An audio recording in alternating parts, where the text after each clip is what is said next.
Anton Walker, and here's what's coming up on Network Africa. Fighting resumes in Sudan's capital as ceasefire ends.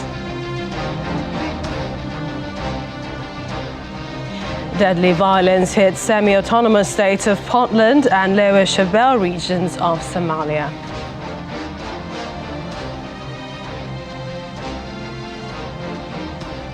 Plus, Ukrainian ambassador to South Africa reacts to Africa peace mission.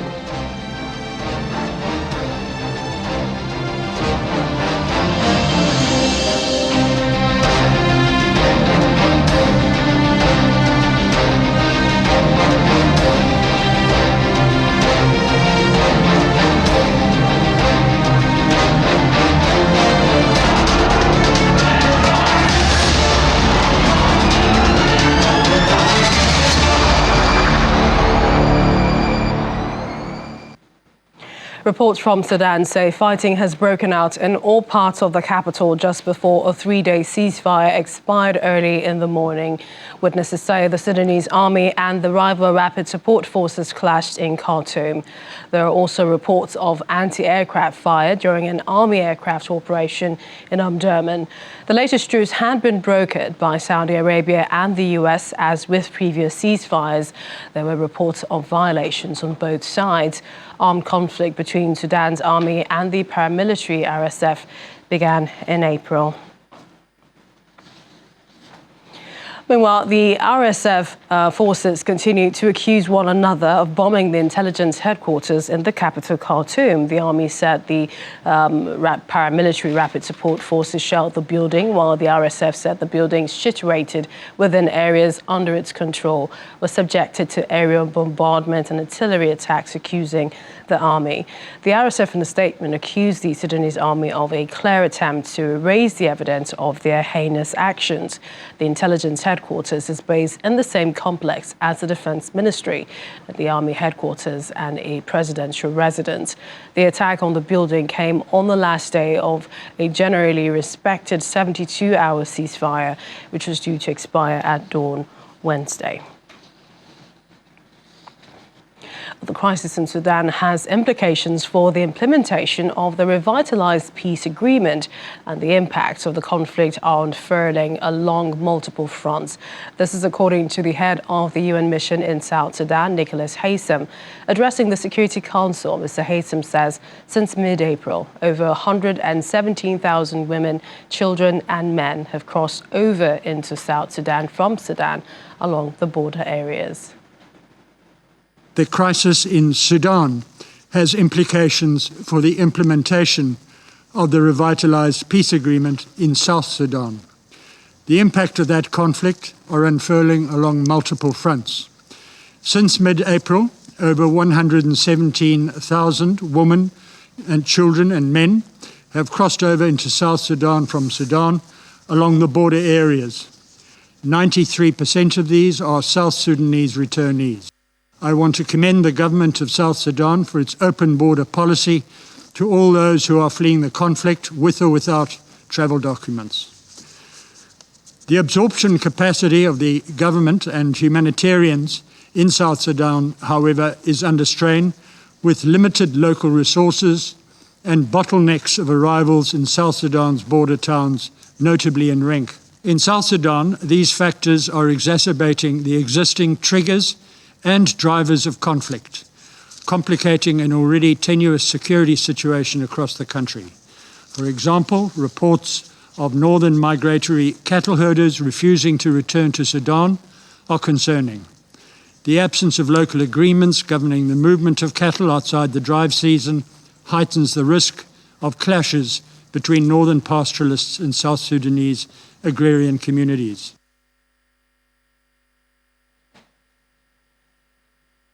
All the VOA's Africa Centre reporter Mohammed Yusuf joins us now. Hello, Mohammed.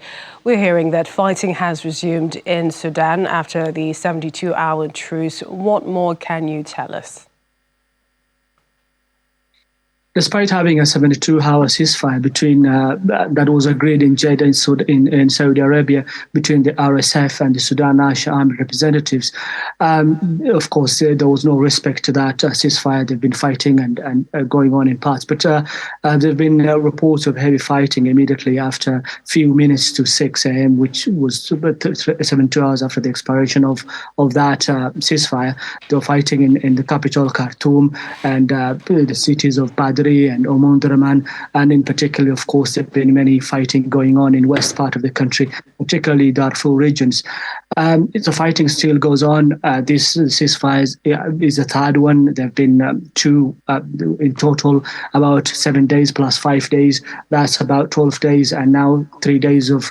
And all of that, despite having agreed ceasefire, there's been no respect to whatever was agreed to stop the fighting, at least in a way, to allow people to move if they want to get out, and also allow humanitarian in. And that hasn't been going on. There have been many challenges of that. But as it is, the fighting hasn't stopped. There are many fighting. There's aerial bombardments, aircrafts hovering above the capital, Khartoum, and also the RSF trying to defend themselves against the aircraft, the aerial bombardment conducted by the Sudan National Army.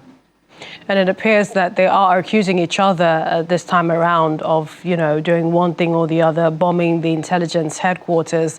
But in terms of the efforts at finding lasting peace, what do we know about that between the warring factions?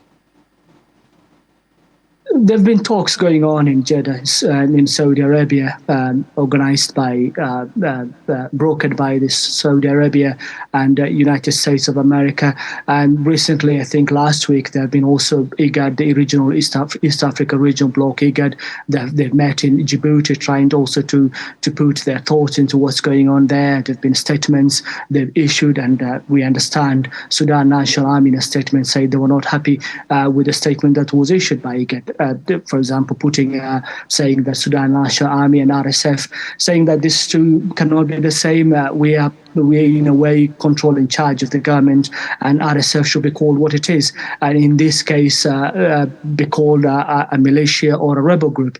And we know that Sudan army led by the General Burhan, they haven't been happy with Kenya, particularly Kenyan President William Ruto, and we know that IGAD gave those tasks, mediation tasks, Kenya and South Sudan, and they completely say that we don't want any Kenya to involve themselves in these talks, and they've also criticized the IGAD statement, which is Sudan is part of these talks going on in Jeddah. There have been no concrete answer to the conflict.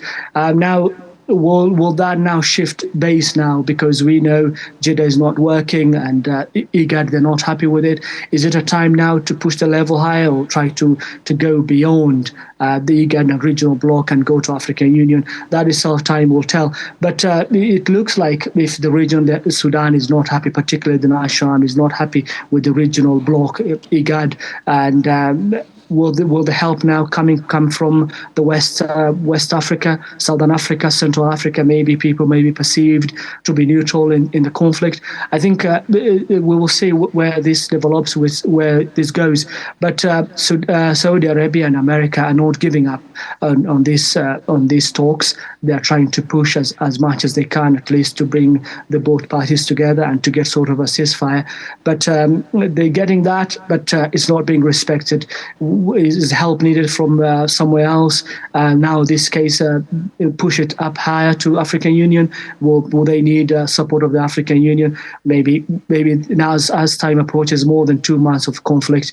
Now, I think some observers are saying that it's time for African Union to come in, at least to broker sort of ceasefire and also bring these parties on the table. And Mohammed, now that you mentioned the role that African leaders can play in this, there's also the worry about, this conflict spilling over to neighboring countries. The UN Secretary General said that things were degenerating real quickly.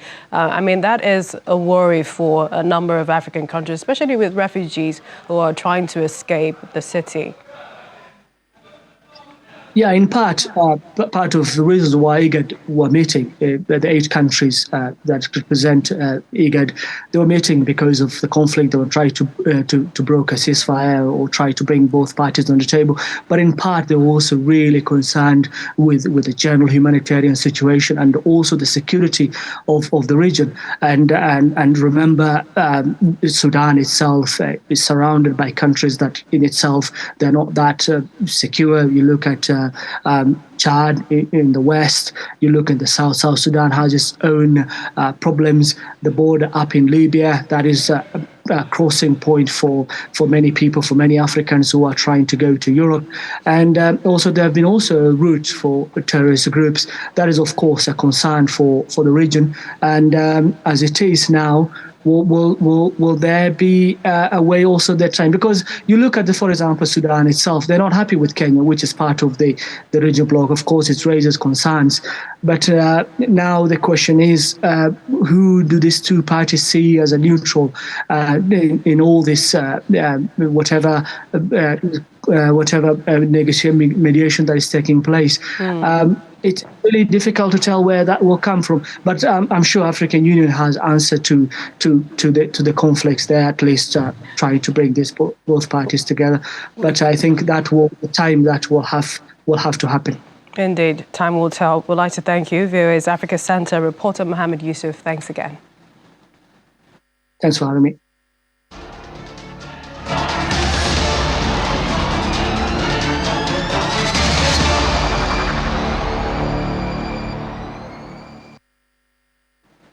And at least 36 people have died in 2 separate waves of violence in Somalia, in the semi-autonomous state of Puntland and in the lower Shabaab region.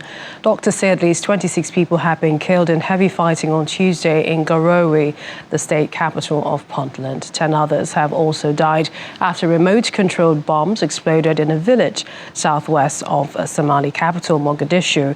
Witnesses add that several people were killed in the first explosion, and a second bomb then went off as civilians and soldiers came to the rescue.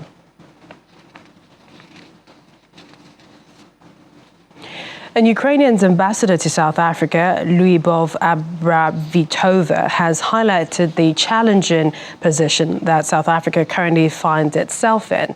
In an exclusive interview with our South Africa correspondent, Innocent Samosa, Ms. Abravitova says, as a strategic partner of Russia within the BRICS platform and a supporter of the UN Charter, South Africa faces a delicate balancing act. However, she emphasized that Ukraine respects South Africa's impartial stance in the conflict. The ambassador's remarks come in the context of the recent Africa Peace Mission led by President Cyril Ramaphosa, which engaged in constructive talks with leaders from Ukraine and Russia.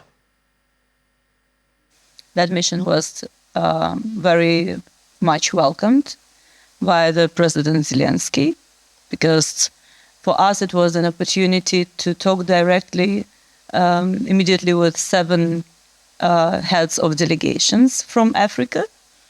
It was important to explain our view on peace formula and to invite all these countries to join peace formula of Zelensky, which is the only formula that Ukrainians and Ukrainian government is ready to follow.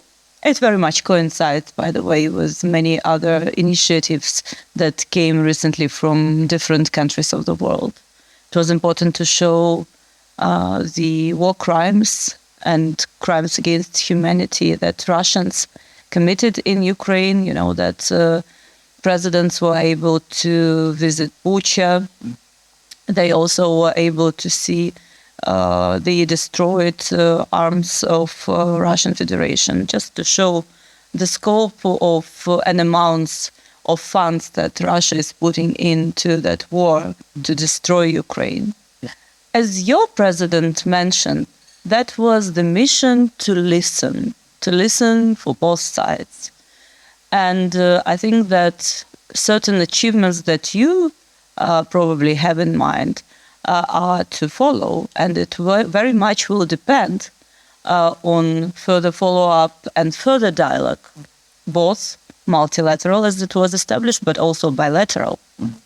Ambassador, what's your view and thinking about South Africa's stance on the conflict? What is your assessment on that? I think it's a very difficult situation for South Africa because being the strategic partner with Russia, sharing the platform of BRICS, and being a very firm supporter of UN Charter, that was confirmed, by the way, by the delegation and His Excellency Ramaphosa, the adherence to UN Charter and support of territorial integrity and sovereignty of all the countries. It is the position that South Africa chosen that we respect, because it's not only South Africa who chose this position of non-alignment. Thus, we really hope that this mission will be an eye-opener and will allow to bring the position of South Africa closer to Ukraine.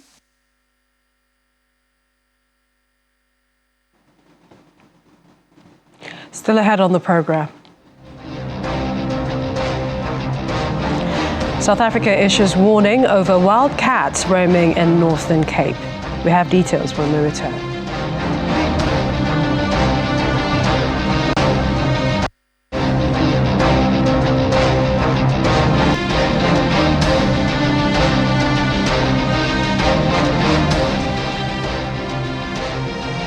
Welcome back. We continue in Nigeria, where the brain drain or jackpot syndrome bedeviling the Nigerian health sector and other professional fields may be a good thing in the long term.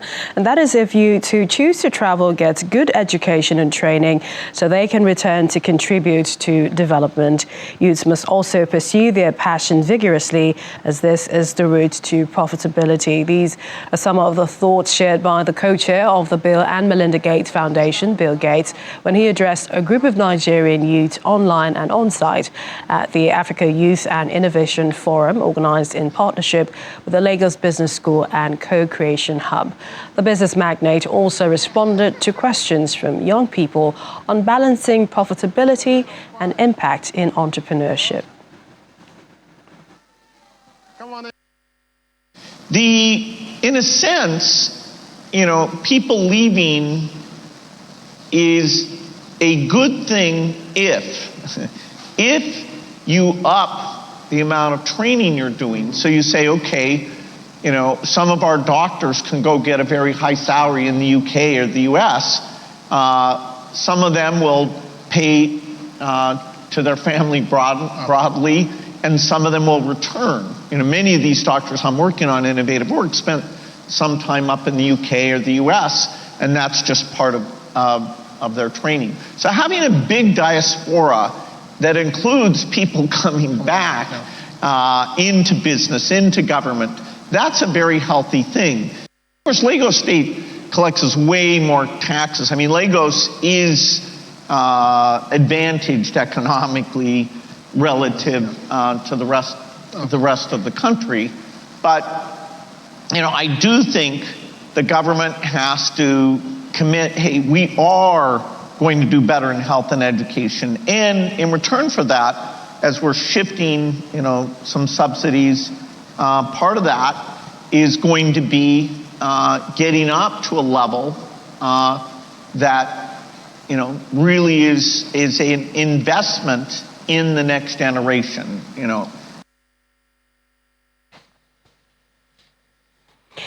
And the upcoming Russia-Africa summit scheduled for July will continue for 2 days instead of the originally planned 4 days. This according to Kremlin spokesman Dmitry Peskov. Earlier on Wednesday, an announcement appeared on the summit's website saying that the planned meeting would be held on the 27th to 28th July in St. Petersburg. Previously, it was announced that the summit would take place between the 26th and 29th of July. Commenting on the change, Mr. Peskov told journalists it was because of nuances to the summit program.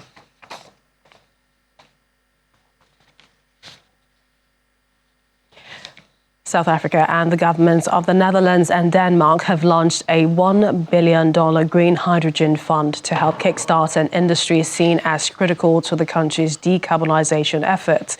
South Africa's international relations minister and a Dutch representative signed the deal to applause from the tri-nation delegates at the presidential guest house in South Africa's administrative capital, Pretoria. South Africa's energy transition plan envisages setting up an ecosystem and export hub for green hydrogen, which is made using renewable energy and without producing greenhouse gas emissions. And South African police are investigating the death of Tina Joemat-Pettersson, an MP for the governing African National Congress, who was recently involved in a bribery scandal. There are suspicions that her death 2 weeks ago at the age of 59 might not have been due to natural causes. Before she died, Ms. Joemat-Pettersson was one of 3 MPs accused of trying to extort a bribe of around $33,000 from the husband of suspended public protector Busisiwe Kabane to make her impeachment inquiry go away. But all 3 denied the allegations. Last week, Ms. Kabane released some recordings of conversations in which she alleges Ms. Joemat-Pettersson is heard asking for the money. Ms. Patterson was a close ally of former President Jacob Zuma and served as a minister in his cabinet from 2009 until 2017.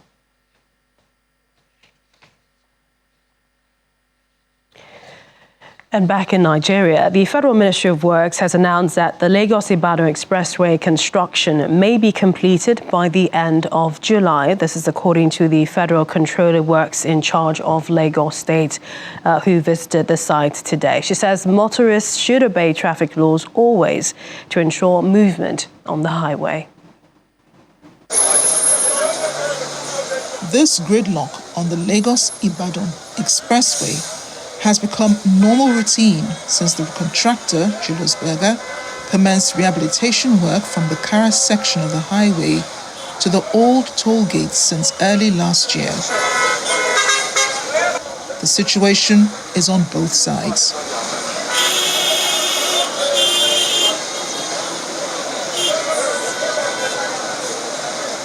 The hardship experienced on this route is a daily occurrence affecting businesses, making motorists stranded for long hours without being able to catch up with their appointments due to lack of alternative routes.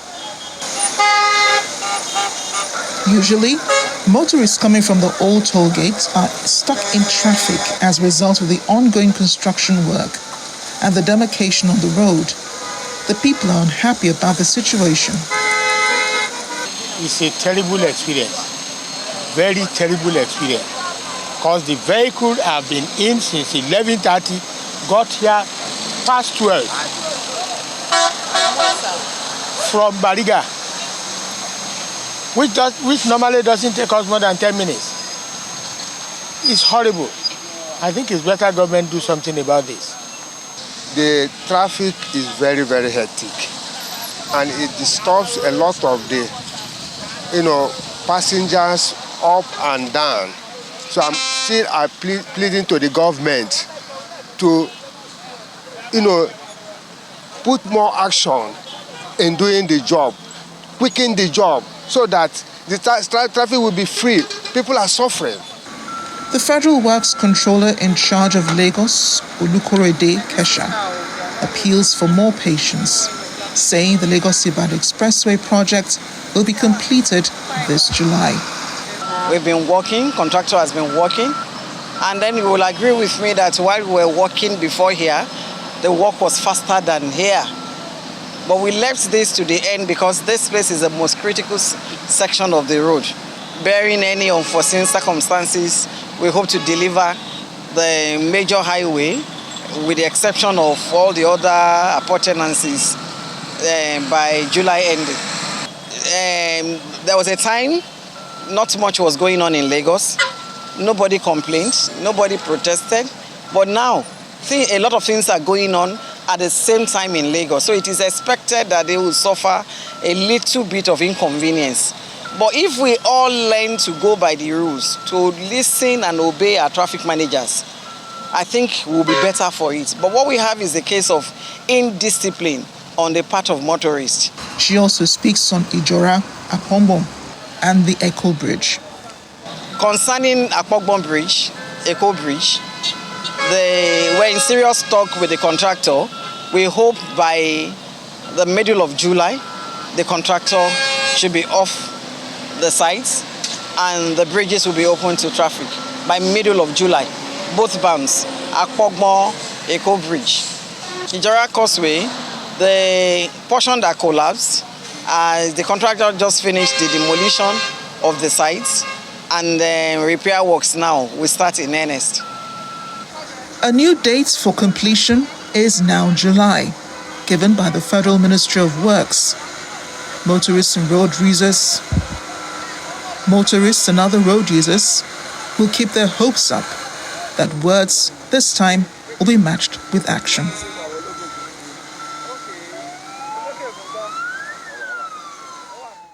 And finally on the programme, residents of part of South Africa's Northern Cape province have been warned to be careful and be on the lookout for a cheetah and leopard roaming the streets. Local media quotes a representative of an organisation cautioning that wildcats are dangerous and had been seen crossing roads close to a nearby town. It's not clear if the cats have escaped from a game serve, but they are said to be hungry. That's our programme at this time. Thank you for watching. I'm Millicent Walker.